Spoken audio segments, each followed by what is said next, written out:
আসসালামু আলাইকুম।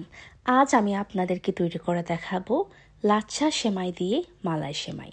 সেমাই সাধারণত আমরা অনেকভাবেই বানিয়ে থাকি, কিন্তু এই লাচ্ছা সেমাই দিয়ে মালাই সেমাই কিভাবে বানানো যায় আমি সেই রেসিপিটাই আজকে আপনাদেরকে দেখিয়ে দেব।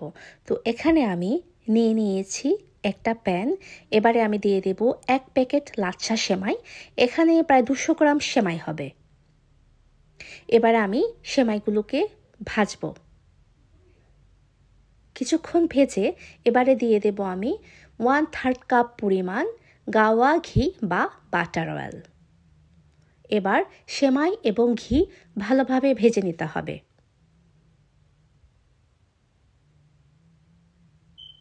এবারে দিয়ে দিচ্ছি কিছুটা অল্প পরিমাণে ফুড কালার।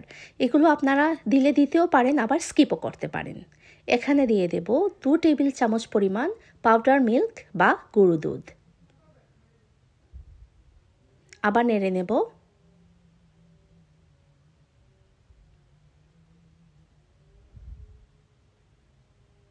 এখন একটি কাপে আমি নিয়ে নেব 2 চা চামচ কর্নফ্লাওয়ার। আমি 2 চা চামচই নিচ্ছি।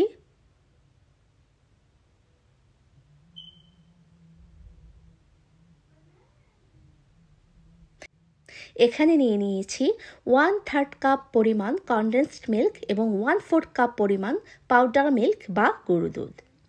এবারে একটি প্যানে আমি নিয়েছি 2 কাপ পরিমাণ গরুর দুধ।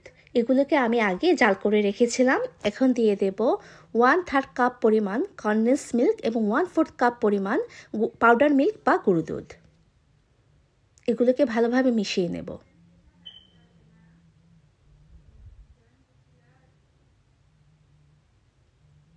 এখন দিয়ে দিচ্ছি ডাবল ক্রিম।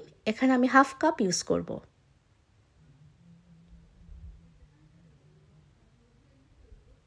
এবার একটি চুলায় বসিয়ে দেব এবং দুধগুলোকে নাড়তে থাকব।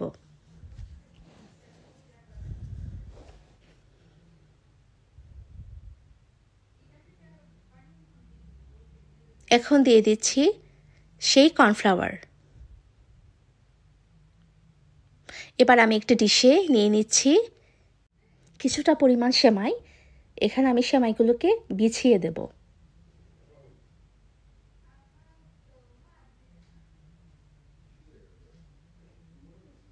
এবারে আমি দুধগুলোকে ভালোভাবে নেড়ে যখন দেখব যে দুধগুলো একটু ঘন হয়ে আসছে, তখন আমি এই সেমাইয়ের মধ্যে ঢেলে দেব।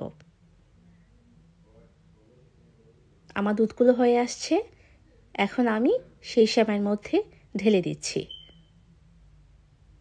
দুধগুলোকে কিন্তু খুব ঘন করব না, তাহলে কিন্তু নবাবী সেমাইয়ের মতো হয়ে যাবে। এটা একটু পাতলা থাকতে হবে। এবারে আমি বাকি সেমাইগুলো উপরে দিয়ে দিচ্ছি।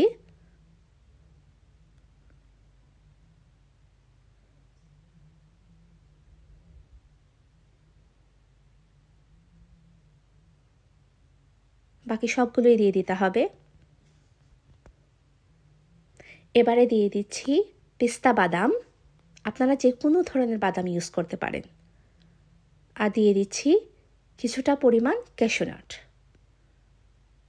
হয়ে এলো আমার খুবই মজাদার এবং অতুলনীয় স্বাদের মালাই সেমাই। আপনারাও বাসায় বানিয়ে দেখতে পারেন।